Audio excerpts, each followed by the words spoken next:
ॐ गणानात्वा गणपतिगुं हवामहे कविं कवीनामुपमश्रवस्तमम् ज्येष्ठराजं ब्रह्मणां ब्रह्मणस्पत आनशृण्वन्नोतिभिस्सीदसादनम् महागणपतये नमः। अखण्डमण्डलाकारं व्याप्तं येन चराचरं तत्पदं दर्शितं येन तस्मै श्रीगुरवे नमः। अज्ञानतिमिरान्धस्य ज्ञानाञ्जनशलाकया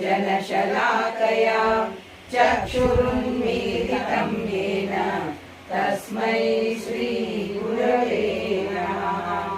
गुरुर्ब्रह्मा गुरुर्विष्णु गुरुर्देवो महेश्वरः गुरुः साक्षात् परब्रह्म तस्मै